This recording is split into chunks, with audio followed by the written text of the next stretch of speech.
What is up, everybody, for episode 3 of Picking Winners with Bert and Liam. Bert, how you doing today, man? Doing not so good. Tom Brady and Giselle done. We're gonna have to talk through that. We're gonna have Hard to talk. hard for me to imagine that I'm going to stay married now. Really, two people that I Christina, turn this off. model my relationship after, and it's the brightest stars burn the shortest. Yeah, we'll definitely get to that. I turned 30 over the weekend. Happy birthday. I survived a hurricane. Feeling for all the people who got hit by that hurricane. It kind of moved south last moment on us, so we didn't get it too bad. It was kind of surreal though, man. Like trees were turned over. The field by me flooded. Yeah, I mean, we didn't have anything remotely similar. We had a tropical storm warning. And it was still pretty, like, people were hunkering down. It ended up being this okay. Is a thinking man right here, Michael. We're here to tell you how to profit off of Tom Brady. Oh, he's going to be maniacal. You heard it here first, man. All right, let's review last week. Pulling up your Twitter at PopWarnerGM. I appreciate it. Which I guess is regional. People don't know. Not everybody knows Pop Warner. I guess it's kind of a Northeast thing. But that's like if you've ever watched Friday Night Tykes, that's what Pop Warner is. It's just like youth football. So that's a play on I'm a GM for a youth football team. It's pretty clever. You know what they say about jokes you have to explain.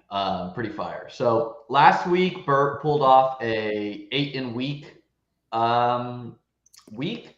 I pulled off a 9-5. We were on the same page for a lot of the picks.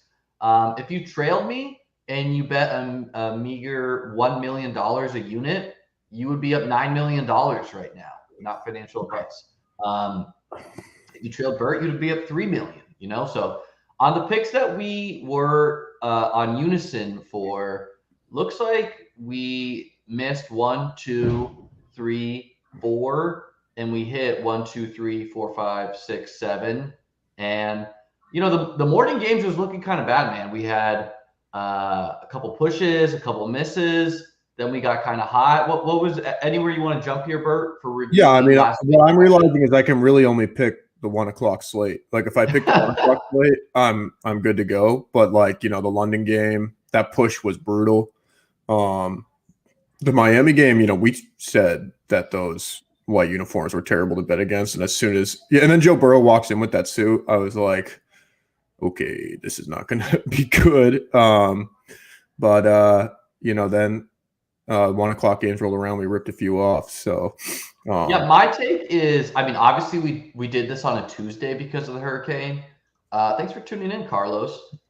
We did this on a Tuesday, and I mean, I did not know half of the Lions team was going to be ruled out. I did not know Jameis was going to be ruled out and half of the Saints players. I think the Bills game just got off to a weird start.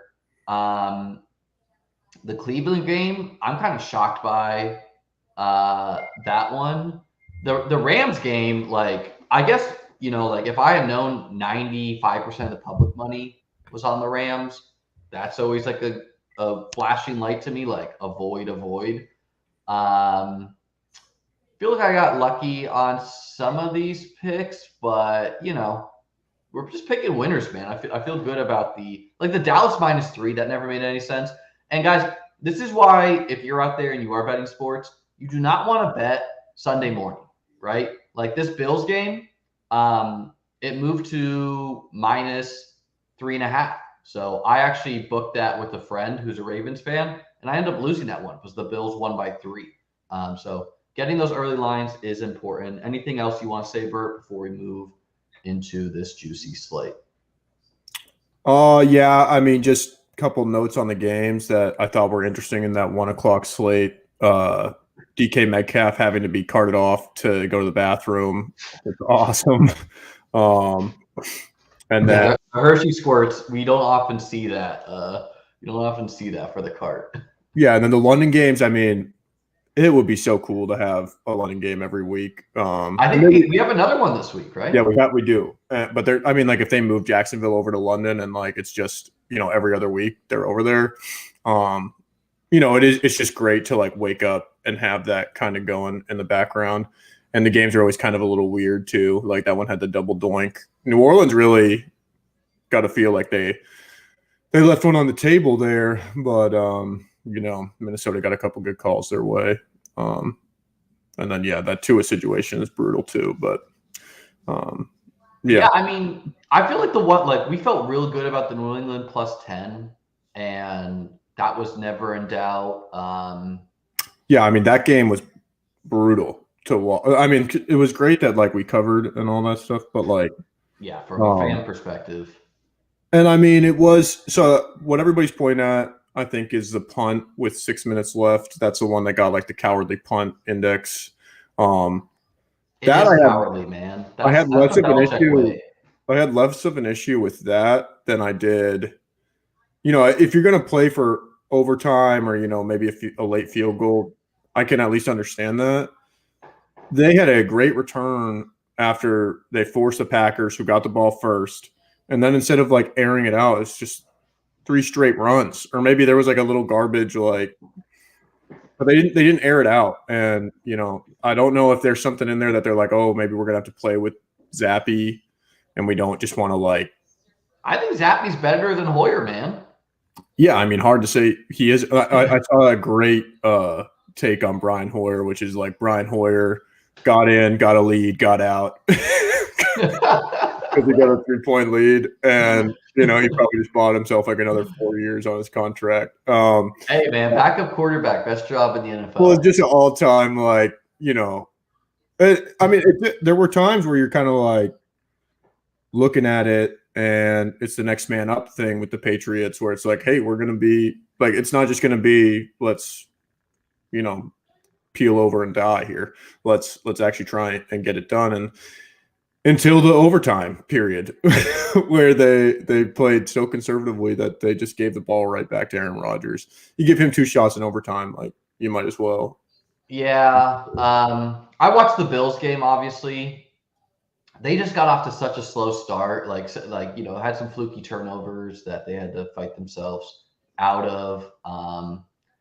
Was able to eke that game out, which feels good, because it would have been like, now, on the one hand, I kind of would have liked to bet the Bills at 2-2 to win the Super Bowl. I wonder how low their odds would have dropped, because I don't think it should have dropped that much, but we'll take the win. So, all right, that closes out last week. Let's jump right into these games. So, starting off on Thursday Night Football, we have the Indianapolis Colts at the Broncos. The Broncos are -3.5. And the Colts are likely going to be without Jonathan Taylor. Take this one away, Bert. Oh, and the Broncos, I should mention, lost Javonte Williams for the season. So they are also without their star running back. So how do you see this one going, Bert?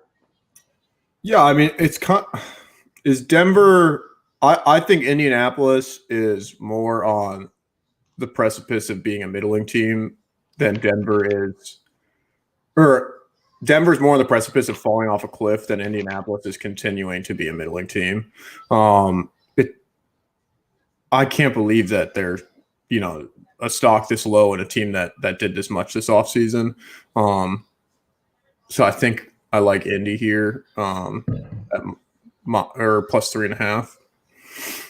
Yeah, I mean, this is a weird one where I don't believe the Colts are as bad as they've shown.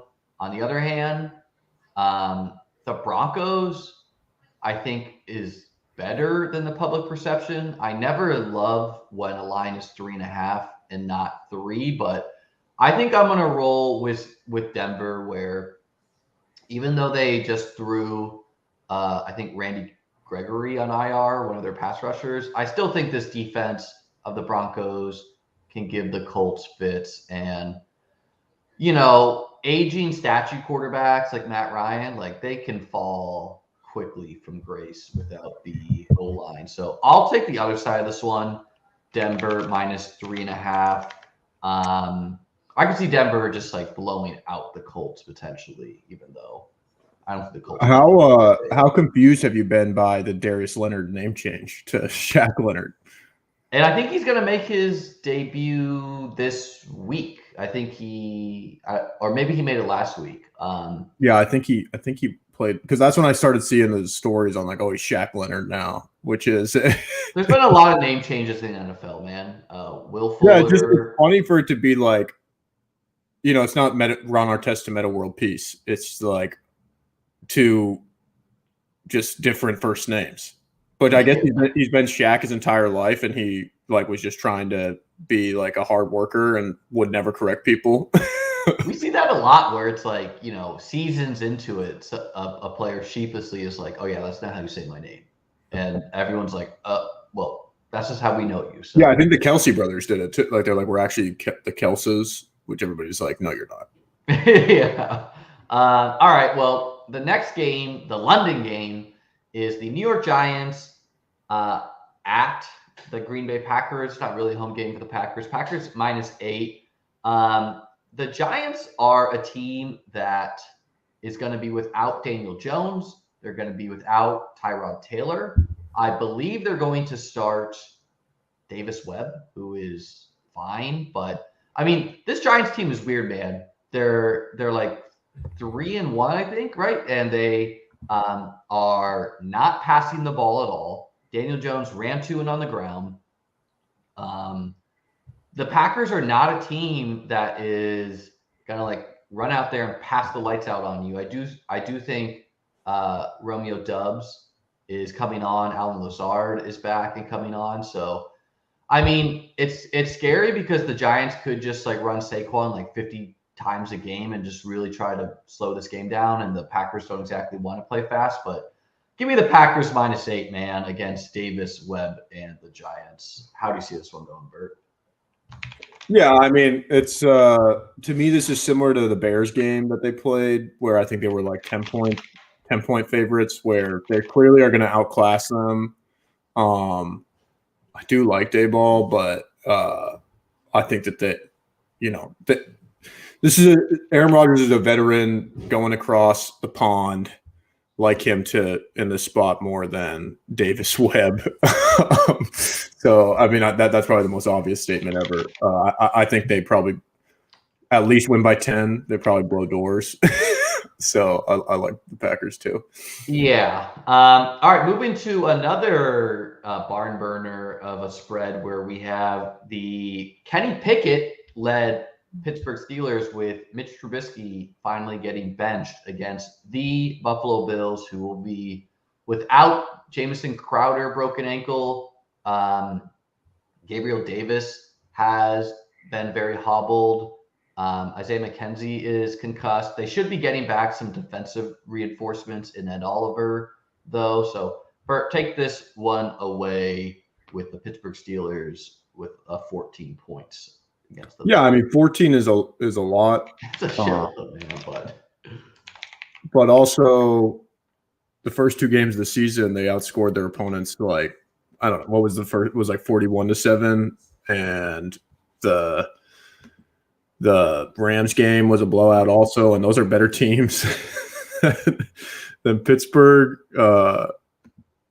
God, like you see plus 14 and you want to take it. I think I got to take Buffalo here, man. I like them to be up early and kind of keep pouring it on, especially coming off a couple weeks where they really haven't controlled the tempo of the games. I think that they're going to come in here and really try and make a statement. Yeah, my take on this one is a team like the Bills, where they've had a couple iffy offensive games against the Dolphins and the Ravens. Like, if they have an opportunity to score a lot of points, they will take it. They want to get the offense in sync. They want to get the team in sync. So I think 14 points is a lot, but give me Buffalo minus 14 where, I mean, look, I think Kenny Pickett is probably better than Mitch Trubisky, and the Pittsburgh schedule is rough coming up for the rookie, but I just don't see them moving the ball that effectively against this Bills D, and the Bills should be able to score at will. So give me Buffalo minus 14. It's a lot of points.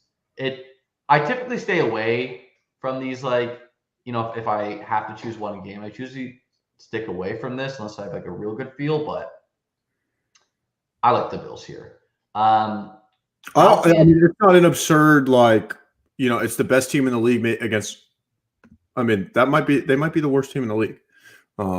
So it's. I don't think they're the worst, but they're up there for the worst. Yeah, I mean, they've got they don't know who their quarterback is, and they've got a lot of injuries to key. Well, they know their quarterback of the future, who I think. Yeah, but I mean, it's not like they don't have a winning form. I don't know. I think that they're when we talk about worst teams in the league, are they like the worst in like, oh, the situation is dire and it's never going to get any better? No, they're Pittsburgh. They're too good of an organization to really allow that to happen. As well as, at least they have a guy that they think could be the guy. But in terms of like who is least likely to come in and win a game against Buffalo this year, it very well might be Pittsburgh. I mean, talk about trial by fire, right? Like your first full game is the Bills D, who sports one of the best pass rushes in the NFL. Don't even talk about Bailey Zappi came in to Lambeau. Oh my God! That took Aaron Rodgers to overtime. Let's not talk about trial by fire. The Green Bay defense is not the Bills. Anyways, moving on to a very interesting game this week where, I mean, we have to talk about a couple things. Antonio Brown first was seen yanking his dick in I don't know what country is in. Not a country you want to be doing that, though, where it was somewhere in the Middle East.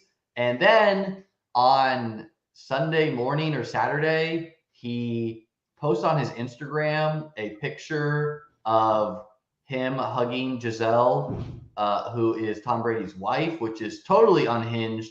If we remember, Antonio Brown spent some time at the Brady's house when he first signed with the team. And then today, the news is that Tom Brady and Giselle both have, retained divorce lawyers on their side. So they are looking like they're going to get divorced. So do you think that picture played any role? I don't think that picture played a role. No, it played. Yeah, let us know what you think. 0%, but it's so Antonio Brown to have posted like the day before they, make it. Is that pure coincidence, do you think, or has to be? Although, I mean, it is possible that if there's no way it was a secret, there's no way like. Well, the other, like AB and Tom Brady, like that's the crazy thing is Tom Brady has been like a pretty staunch supporter of him just because he's so good. And Michael, with some real news here. Allegedly, Giselle also likes Zach Wilson's Coke Back TikTok. What's Coke Back? I don't know what that is. I saw some Zach Wilson jokes because if we remember this offseason, Zach Wilson, of course, was deemed the MILF hunter for hooking up with his mom's best friend or something. Assuredly, it did not happen at BYU because they signed contracts that they're not allowed to do that. But yeah, well, I mean, if we remember, Antonio Brown was like pissed at Brady at the end there, so I don't think they're like. Well, he was, but I mean, this is what's so sad about Antonio Brown is that like he's just lashes out at everyone. Like to have like the QB that basically restored your career, man. Like you were on your way out of Pittsburgh, you were on your way out of Oakland. He convinces them to sign you to New England until you completely like lost your mind. Then goes to a new team and convinces them to sign you again. Like this is a guy who's done you so many solids. And granted, most of them are probably in his personal self-interest to win football games. But like, geez, dude, like Yeah, I The don't. coach, his wife, who, and like you probably knew that there was. I mean, everybody knew that there was like kind of stuff going on, but I we'll mean, see. look, Brady. It's not normal to be. I mean, what does the guy have to prove, right? Like, I said this before to you. Brady probably went home, did the trash for a week, and was like, "Fuck this, I want to be idolized," and like, Well, yeah, and I don't think. I mean, I think you hear that from players all the time who say like, "Oh, I left to spend time with my family, and now, like, I kind of like I miss the game a lot." Like, and he's just that guy that not only does he's like, and I he has also the ability to keep playing. in the retirement thing, he's trying to get out of Tampa, and I think that's probably what it was this year. Is he's like, "Oh, I got to play for this team that I don't even want to play for, so that I can play in Miami next year." And she was like, "Wait, so you're gonna play? You're the best of all time. You're the most recognizable athlete in the country." And she's had to put a lot on hold. Like she's had to rate, like she stopped her career. She's much more wealthy than Tom. I don't know if that's true anymore. That was when they first got together, but now from a Google I did, like her net worth is like 400 and his is 150, which seems low for Tom Brady, but yeah. I mean, yeah, that's not even because I like think they're both like, I mean, they're in the pockets of I mean, billionaires. But yeah, I mean, if you're the most accomplished in your craft and you come to your wife who wants you to stop playing and you say, "All right, I got to play for this team that I don't want to so that I can continue to play the sport that you don't want me to play anymore. Oh, and then by the way, when I retire every Sunday, I'm going to be on Fox still breaking down film." She's probably like, "Okay, like I didn't she's not like a stay-at-home mom who's like, oh yeah, she's yeah, probably go get another 30 million. She's like, hello, I have endorsements and shit. yeah." And he's like being like, "Yeah, but I was drafted in the 6th round. You don't understand. I have to like bury the league before I leave for what it did to me on draft day." And she's like, "Tom, you have like gotten it all back now. Let's go." Well, I don't even know what to say. But anyways, Anyway, Brady's going to throw for like 8 touchdowns. They're going to win this game. yeah, I think it's my turn to run this That's one the first. bottom line. So I'm going to take the Bucks -9. Not only does the recent news play into that, but the other reason is they have Mike Evans back. Chris Godwin came back and he had an injury scare, but he ran all the routes. Remember, he tore his ACL this season. Russell Gage seems to be the 3 there. They just got washed by the Chiefs. And again, this is a team who hasn't had all its pieces together.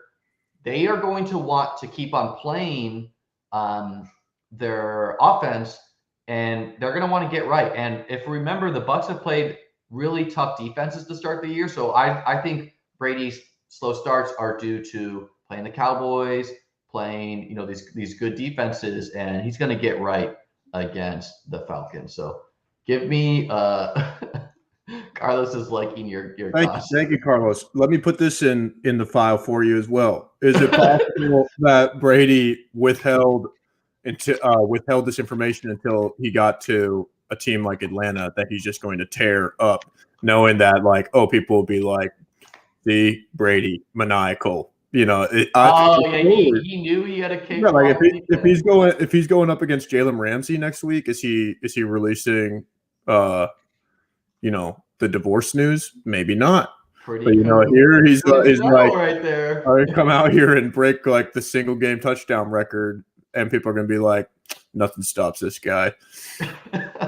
I want to preface that I'm joking about Brady. The guy was my hero from like 2nd grade till he left New England, and still love him to death. But like he is a. If you want more of Bert's juicy takes, follow him on Twitter at PopWarnerGM. Well, we certainly will have more to say about the Brady saga. This guy just needs to be in the fucking news, right? Like, the league's moving on. There's the young faces. What's Brady do? Divorce. Okay. All right. Dolphins -3 at the Jets. This is the Teddy Bridgewater-led Dolphins. Tua has been ruled out. The Dolphins are -3 on the road. The Jets will be led by Zach Wilson. How do you see this one going Bert? It's really tough for them to have this Tua situation, and now there's a bunch of stuff going around on once you lose that trust of like, oh, you have a bad training staff, oh, you have bad, and it was a third party doctor, and people are still that guy totally fell on the sword for the team. Yeah, well, I mean, of course the team is trying to get the owner handed that guy $2 million. Hey, no, the owner didn't. The owner is suspended. So how is he? How is he able to? Oh, I'm sure he's a billionaire. How do you suspend a billionaire? Well, it's just the concept of suspending. Send him a little Venmo. Follow the paper trail. The concept of suspending an owner is like absurd. That like, oh, he's not going to be able to do anything with the team. Like, okay, he owns the team. Anything he wants to do, really wants to do, he just can't do it in public. So with all that going around with Miami, it is a little alarming and maybe a trap game, but it is the Jets, man. And Miami still seems like a good team.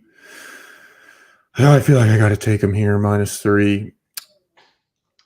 This one, to me, my takeaway is Sauce Gardner for the Jets has been locking down. He's sick. He is sick. He locked down Jamar Chase. He locked down Deontay Johnson. But Tyreek Hill is the most unique player in the NFL. And Sauce Gardner is like big. He does not match up well with the small, fast Tyreek.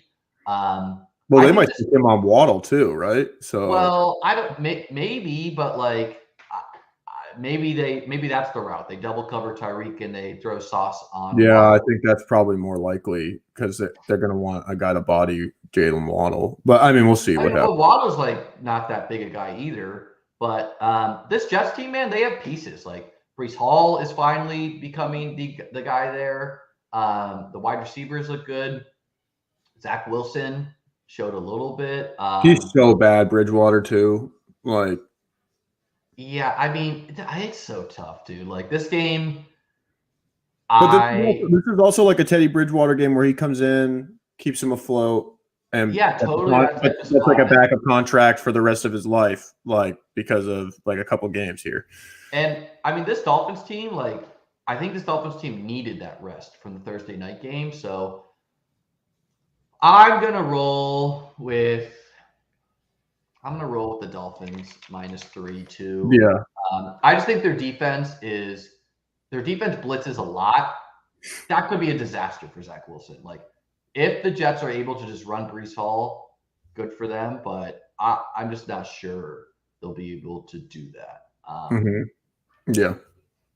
All right. Well, moving on to the Chicago Bears +7 on the road against the Minnesota Vikings.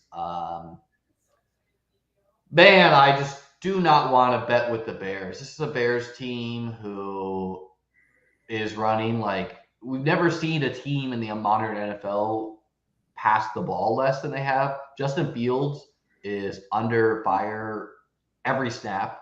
I don't have a lot to say about this game. It's kind of an ugly game, but give me the Vikings -7 in a get well spot for them.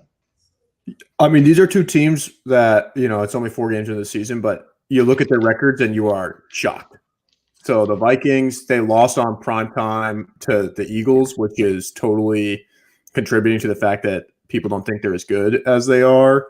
They are 3-1, and the Bears, who look like also one of the worst teams in the league, are 2-2. So it's one of those games where it's but their games we need to add a lot of context for. Like they had the weather game. They had the weather game. And then what was the other game they won? Was it Detroit? I don't know who they won against. I know that they lost last week against the Giants, right? Yeah. They lost week 2 and 4. They Browns. They beat the Texans. Yeah, that's a preseason game. Okay, yeah. So they barely beat the Texans. Long and short of it, you gotta go with the Vikings here. I just cannot believe that. I might not bet the Bears for the rest of the year. I mean, I will. I will say the one thing that the Bears do well-ish is, and Justin Fields does well-ish, is they can throw the deep ball. And the one thing that this Vikings D has been lit up by is deep passes. They let up a deep. Christian Watson dropped it week 1, but they should have let up like an 80-yard touchdown to him. Quez Watkins did it for the Eagles. Olave was doing it for the Saints. Like, people are getting there deep on the Vikings, so I could see Darnell Mooney doing it, but also Justin Fields could be like sacked 10 times this game. All right. Chargers at Browns. Chargers -3 on the road against the Browns. Is this one you to start, Bert, or me? Yeah, I'll take it. So Chargers coming in off of a win where they pretty handedly won, but let God, why am I blanking, man? But they let the team that they were supposed to, the Texans. Okay, yeah, the Texans. And the Texans were like kind of hanging around at the end. They ended up covering by, a lot. This is a spot where they come in and Brandon Staley is, he's geared to lose this game. I like Cleveland here +3. So, yeah. Yeah, home dogs, maybe. That's like my favorite. Well, that's why I almost took the Jets. This Browns team is a lot better than I would say the casual NFL fan thinks. They have a good run game, and this Chargers team has been lit up by running teams for years now. But no Bosa either. They lost Bosa for the year, but I think they should have Keenan Allen back. And man, I just thought the Chargers were the second best team in the NFL. Like, if they can't win or at least cover by a field goal this game, I don't know anymore. So give me the Chargers -3. I will roll with the Herbert-led Chargers in this game. All right, moving on to the Houston Texans +7 against the Jacksonville Jaguars -7. My take is that these Jaguars are legit. These Texans are pretty terrible. The Texans are probably going to try to just run the ball, Dameon Pierce, but the Jags have a good D. They have a good O. I think the Jags roll. So I don't love sporting a touchdown, but give me Jacksonville -7. And hopefully they have Zay Jones back so they can throw Christian Kirk back in the slot. Yeah, the Jags have that really quality win against LA, right? And I think there's going to be a lot of overreaction to their lines for at least they came out hot against the Eagles and then just got ran down. Yeah, and they were only like +6.5. They were number 1. They drafted number 1 this year, and they were +6.5 to what looks like the best team in the NFC. I'm taking Houston here because Jacksonville. Water finds its level, I think, and I think this is this overreaction to the LA game a couple weeks ago, who I also don't think is that good. So I'm going Houston to keep it within 7. They're not going to win, but I think they hang around. Yeah, and I will say that like division games, like the Bears, totally, yeah, division games, like all these games right here are division games. There's a bunch of division games this week, actually, but like.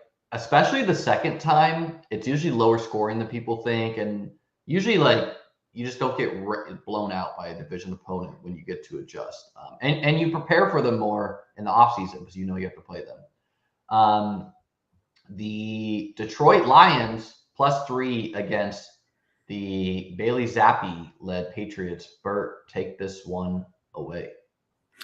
Yeah, New England 0-1 at home.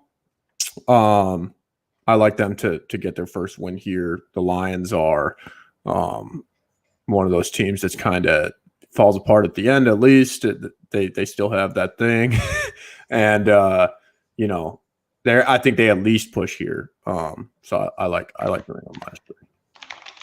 This is one where the Detroit Lions were without DeAndre Swift, they were without Amon-Ra St. Brown, they were without DJ Chark. So that's like they're literally their top 3 offensive playmakers. And that line barely moved in the Detroit-Seattle game, even without those players. So Detroit has a very bad defense. They have a great offense. I'm not sure if New England has the offense to take advantage of Detroit. I could see New England running wild with Damian Harris and Ramondre. I'm not really sure what the Lions' plan of attack is, but against a Bailey Zapp-led team, and I bet that if Amon-Ra's ruled in, this line's moving, so I'm gonna I have no idea the injury status, but give me the Goff-led Lions to and the points. Yeah, I mean, I'm not surprised at all if Jared Goff throws 4 picks in this game. I won't eat either. But this Patriots defense is better than I thought it was. That corner, that rookie corner, Jack Jones. The pick six he did, yeah. But without that pick six, they're close to not covering that. Without that pick six, and they also had a touchdown that Romeo Dobbs dropped that, or it was no. New England threw one of their touchdowns with 38 seconds on the play clock because it had already gone to 0 and gone for 2 more seconds from 40 to 38. It was the most egregious no flag on a delay game I've ever seen, and they threw for a touchdown on the play. Yeah. I mean, so this one, I could see this line moving a lot depending on who is playing where. Is Brian Hoyer definitely out? I don't know if if they play him, I guess he's just showing more, but I would like to see Bailey Zappi in the game. Well, why not? Let's make it fun, dude. Make it fun for the fans. Yeah. All right. The Titans -2.5 on the road against the Commanders. The Titans, I think, will be without Treylon Burks, their rookie wide receiver who they traded A.J. Brown away for partially. And the Commanders will be without Jahan Dotson. And story of the year, man, the guy who was shot, their rookie running back. What's his name? This is bad. I'm just having a mind blank moment. Let me look at this. But he is going to be activated for this game, and I think he's even going to play. Hold on. Brian Robinson. Brian Robinson. I don't know why I started spacing that, but so Brian Robinson will be back, and I think playing. I mean, I wouldn't expect him to play a lot, but really happy to see that for him. I think this one. Whose turn is it to take this one? I think it's my turn. So the Commanders have looked. My take is we do not want to be playing. Thank you, chat. Thank you, guys. Thank you for Michael and Carlos. We do not want to be betting the Commanders against good defenses. I don't think the Titans are that good of a defense, so don't feel great about it. But give me the Commanders +2.5. Hopefully feeding off the Brian Robinson return energy to gut out a win. Wish I was getting +3, honestly, but I'll definitely take the Commanders because I see this game as a coin flip, so I'll take the points. Yeah, so I mean, I think from a wider perspective, I look at the AFC South and how is that division going to shape out this year? The Jaguars are winning that.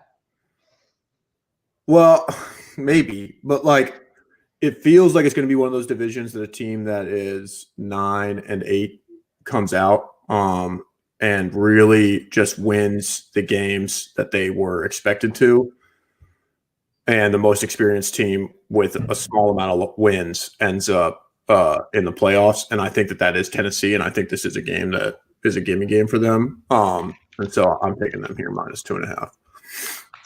We'll see there. We're on the different page finally on some of these games. All right, moving on. We got the Seahawks, the much spicier Seahawks than people expect against perhaps an Andy Dalton-led Saints, perhaps a Jameis Winston-led Saints. Michael Thomas may or may not play. Not sure about there, but Bert, take this one away. Sorry. Yeah, I mean, this is a tough one because and what is it? Did you say it's 5.5? I'm sorry, I don't. The Yeah, Seahawks are plus 5.5 yeah. So away against the Saints. if the Saints are losing a lot of games, it feels like they should win, and Seattle is winning or in a lot of games that it feels like they shouldn't be in or winning. And man, at some point, it's going to work out for New Orleans. So I guess I like them here minus 5.5. But this is one of the tougher ones of the week, I think. Yeah, the way I see this game is I want to be ahead of the curve of the crowd that thinks Geno Smith is not good because yeah, I'm sorry. Geno Smith is much better than people think, and I think he just was failed by coaching in the past. Now, he did have good games against some really shitty defenses, other than the Broncos. Like that defense is legit that they won that game. So like I want to be ahead of that. On the other hand, the Saints have a good D, and the Seahawks defense is terrible, like atrociously bad. So the Saints have a good D. They have a good O. They're going to move the ball at will. I think they should be able to stop them. So I don't know. 5.5 feels just like a lot, but No, it does. Yeah. I mean, but I'm going to take the Saints because I see them. All it takes is like a pick six or something or a couple sacks by the Saints. And I just don't see the Seahawks slowing the Saints down at all. So we keep talking about, guys playing themselves into contracts when Geno Smith is not that player. Like he's not.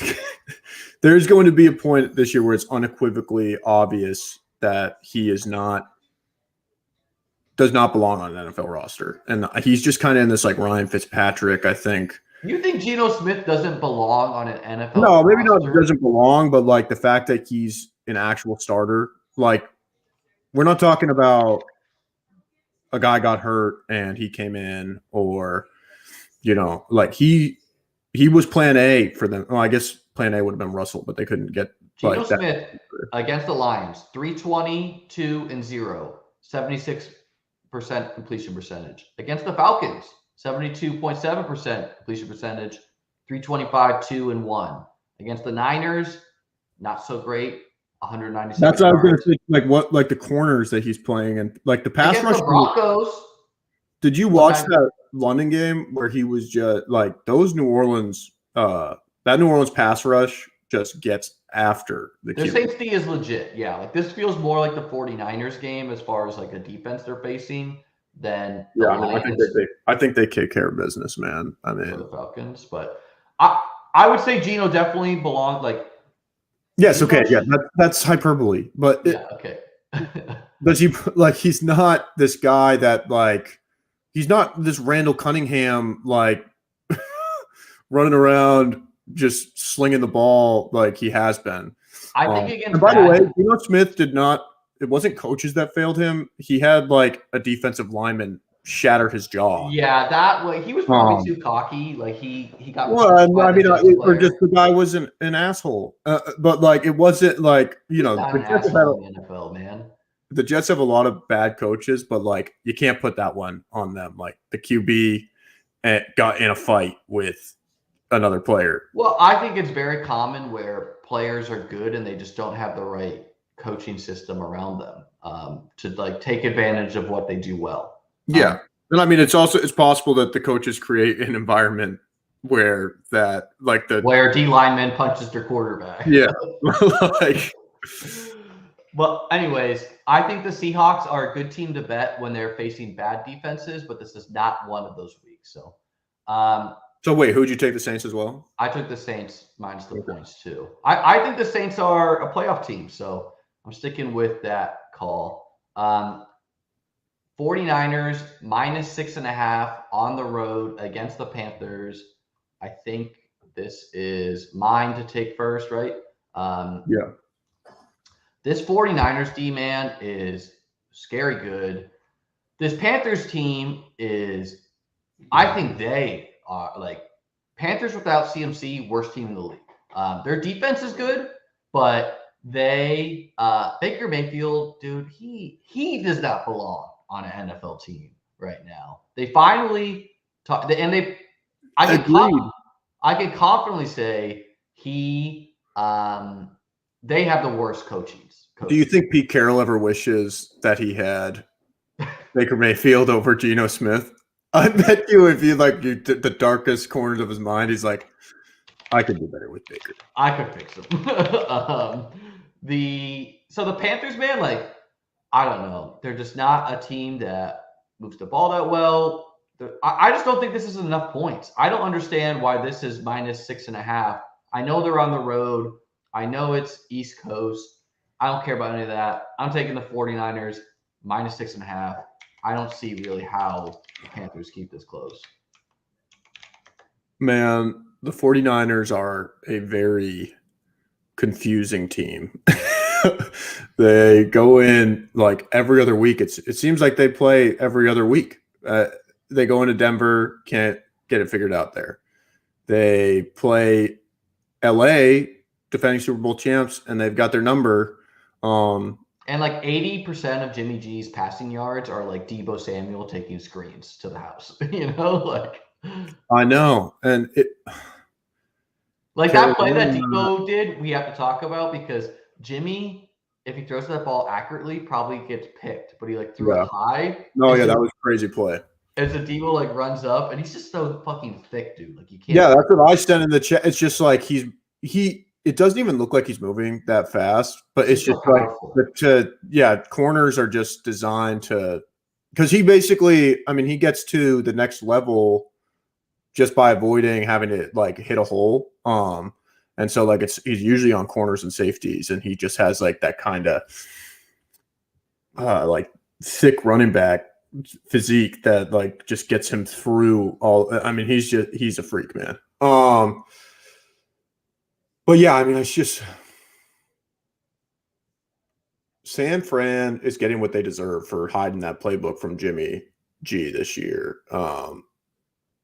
So I think Carolina, man, that 6.5, it seems too easy almost. Like they got to know something we don't. Like really, I feel real good about Niners -6.5. So we'll see how that one shakes out. It's a huge line, dude. I mean, it's huge.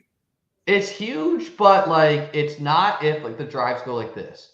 49ers move the ball through a combination of like Jeff Wilson and Deebo, and then every time the Panthers are on offense, they're getting sacked and they're fumbling and they're throwing picks when they have to throw from behind. Like, who would you take in Denver, Carolina? Just straight up. Denver versus Carolina? Yeah. The Broncos. What do you mean? I think I might take Carolina over Denver. Who did the Broncos? Oh yeah, they're playing Indy. You would take the Panthers over the Broncos? That is an unhinged take. I think Denver is bad. Are you on the Antonio Brown regimen of training right now? Like this is okay. Well, if it's Denver at home, I'm taking Denver. But neutral site, I think that maybe Denver ekes it out, but like I think Carolina. Jonathan, first-time commenter, you finally got Jonathan to pull in a question. Let's not forget Carolina beat. If you guys wondered if we were going to go Skip Bayless around episode 3, dude, I don't think you are right. No, I don't think it's that crazy. Denver or Carolina has a great defense, and they just would mash CMC. What is Russell Wilson going to do against Carolina? Throw the fucking ball. Yeah, but he can't. That's the thing. He can throw it to them. Anyways, let's move on to the Eagles. -5.5 on the road against the Cardinals. Take this one away, Bert. First of all, that JJ Watt, the AFib thing, that was crazy. Did you see that story? Yeah, so JJ Watt had like a heart thing and someone leaked it. He wasn't too happy about so it. So what's interesting is that kind of crosses into what I do for like work as well. And so AFib is it's treatable, and they talked about that he was shocked back into rhythm. What they're talking about is like a cardio version. Because AFib is when like the top of your heart, instead of consistently squeezing, it just kind of quivers, and blood basically just sits in the top chamber of your heart. And when it's stagnant like that, it's got what's called passive blood flow. So now instead of getting like pumped through your heart into the rest of your body, it's just kind of sitting there dripping down into your heart and then eventually getting pushed out by the ventricles. But the fear there is that it can clot, and if that gets sent through your body, that's how you can have a stroke. So to treat it, you can either do what he did, was get that cardioversion, or you can take blood thinners, or there's a couple other procedures as well. But so that was just like interesting seeing that kind of come across my timeline and seeing the comments of like, oh man, his heart stopped, which is not true. But is that a big deal for an athlete? I mean, what's a bigger deal is that it's a symptom of performance-enhancing drugs and like a lot of supplements with a lot of caffeine in them. You heard it here first. Bert thinks JJ Watt is on PEDs. I think everybody is on PEDs, so that's like not that absurd of a take. My take is like, if an NFL team has like DeAndre Hopkins, like let's say you have an aging superstar who you want to get out from under the contract. What if an NFL team just like slips the trainer a couple bucks to put some PEDs in their water? The athlete's none the wiser, and they're like, "What the hell?" And they got set up. That probably happens all the time. Yeah, I don't know about it all the time. That every day. No, okay. But yes, I don't know. That's kind of a tangent, but it was kind of interesting just seeing that come across. We're here for the tangents on this show. I mean, Arizona is. I mean, Philly's not going to run out of gas here. I think they run over them. Yeah, my take on this one is. Who would you take, Philly or Denver? Philly. Yeah, I'm kidding. Like I'm just going to ask you who you would take. Versus Denver. So Philly is obviously a Super Bowl contender. Sure, the Cardinals don't have good coaching. They don't pass the ball well. They've not had a 300-yard passing game. They don't seem to run the ball well. They do have Kyler Murray, so I will give them that. Man, I just thought like Call of Duty promotions though, because he has that. I mean, they have one of the worst defenses in the NFL, legitimately, the Cardinals. So I don't see how Philly does not cover this, man. Like, this would honestly be shocking for the Cardinals to win. Because again, the Eagles have lights out D. They have lights out offense. They can run the ball. They can pass. They have a great O-line. With the Cardinals get Hopkins back, maybe, but we're not there. All right, one of our last couple games, the Dallas Cowboys plus 4.5 on the road against the Rams. I think this line is wrong. This Cowboys team has the second best pass rush in the NFL, probably after the Bills. They are lights out on D. Their offense I think Dak is going to play. Doesn't really matter to me, though, for the line. I think he will come back this game. They got Michael Gallup back, who jumped right into a full set of snaps. The Rams, on the other hand, have a terrible O-line this year, and that's why it's all passes to Cooper Kupp. Allen Robinson is terrible. He is washed. So it's like Tyler Higbee. They cannot run the ball at all. So I think this is a very easy, give me the Cowboys with the points, and I would bet this one straight up Cowboys as well. So Cowboys plus 4.5. And like, people wanted to be like, oh, Trayvon Diggs is a gambler. No, he's taking it to another level. That guy is good. Bert, how do you see it? Yeah, I mean, God, LA. It's almost like they're gonna just lose these games, and then I think that they probably will like be vying for a playoff spot at the end of the year. But Dallas seems really hot. LA seems massively cold, and they are getting points here. So it feels like Dallas is the play here. All right, Bert, kind of a momentum better. the night game, the Sunday night game, a fun one. I'm excited for this one after probably losing a bunch of money playing DFS. I'll at least have this game to degenerate bet on. The Cincinnati Bengals +3 on the road against the Ravens. Bert, take us away. Yeah, I think the Cincinnati not playing any preseason games thing is like officially squashed. They went into an extremely hot, or they didn't go in. They welcomed a extremely hot Miami team last week in primetime, another primetime game. I like them here. I think that they're probably going to win this game. Yeah. Say it to me again. You like I like Cincinnati to win this game. So yeah. So you're taking the Bengals +3. Yeah, I mean, my take on this one is the Ravens were fortunate against the Bills to be to play in some like bad wind, to not totally get taken advantage of from their pass from their pass D. The Bengals can certainly pass the ball. They can run the ball with Joe Mixon.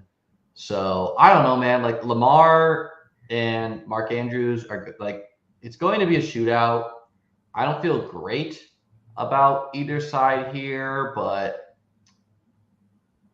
give me the. It's a tough one. And like the Bengals are just taking so many fucking sacks, but give me the Ravens. Give me the Ravens at home. I don't love spotting the field goal, honestly. But I'll take the Ravens. Last game is the Monday night game, another good game against a division opponent. It is the Las Vegas Raiders away against the Kansas City Chiefs, which is Chiefs -7. Give me Kansas City -7, man. They are probably the second best team in the NFL. They have an elite O-line. They have a good defense. They have a great offense where they're trying to get all their new pieces working out. And so give me the Chiefs, man, -7. Yeah, Pat Mahomes prime time. Vegas, kind of rights the ship last week, but they come in and lose this game. Well, do they lose by 7 or do they? Yes, they lose by. Of course, they're going to lose. I'm just checking for the picks. Wow, we already got next. We could do next week's whole slate now. This is crazy. We're not going to though. Let's pull up the slate here. Added a little fun thing here where we have adding the times for you guys there. But this is Thursday Night Football. So here is how we have picked these games. We are on the same page with 1, 2, 3, 4, 5, 6, 7, 8, 9 games this week. Last week it was 1, 2, 3, 4, 5, 6, 7, 8, 9, 10, 11. So a little bit more parity in our picks this year where we are on the same page with Green Bay -8, Buffalo -14, Bucks -9, Miami -3, Minnesota -7, the Saints -5.5, Philly -5.5, Dallas +4.5, Kansas City -7, and then opposite for quite a bit of these. Bert, anything you want to say to close out the show? Yeah, I don't think that Denver and Carolina take is like that outlandish. You're still really into that. I called you scared. I mean, I don't know. Like, I don't think that, Denver is obviously the more talented team, but I don't like if we're playing each other this week. I'm not sure if I'm like, oh, I think that they are we seeing if they're playing this year? I don't think they are. No, I'm just pulling up who's done what against what, just to talk through this. So the Panthers lost a close one against the Browns. No shame there. Lost a close one against the Giants.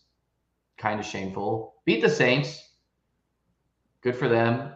Lost to the Cardinals. Whatever. Broncos inexplicably dropped this one. Got right. No, they did not get right there. They that was a win. That was a loss, really. Like it's a W in the books, baby.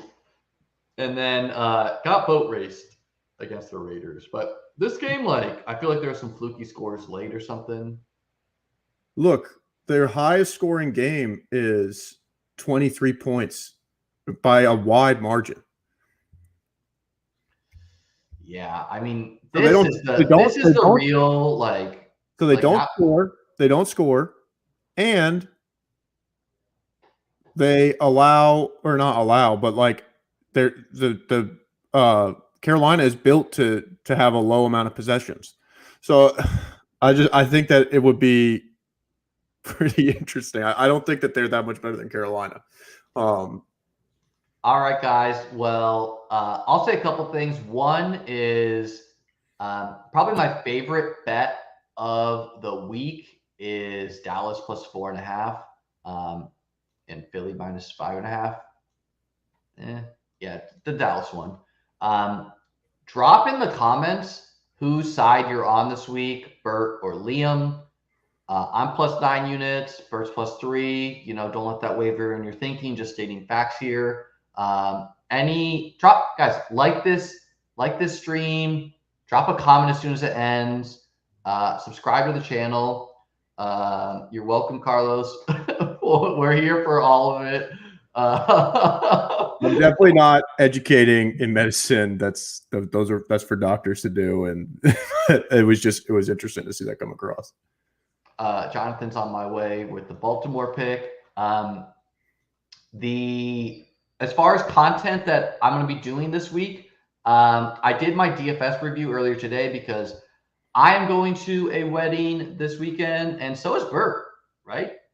Yes, I am. I leave tomorrow. No, maybe the early morning on Thursday. Where are you going, Bert? You want to tell the people? I will be in or out of the country, but I'll be in Mexico. All right. Any of our Mexican fan base, hit up Bert, and I will be in Alabama going there for my friend's wedding. So it should be a great time that I'm looking forward to. All right, guys. That's all I have to say. Hit the like button, hit the subscribe. Hey, we taught you about heartbreak with Tom Brady and Giselle. We taught you about JJ Watt's heart. We put our heart on the line, you could say. We do it all on the show, guys. Peace out.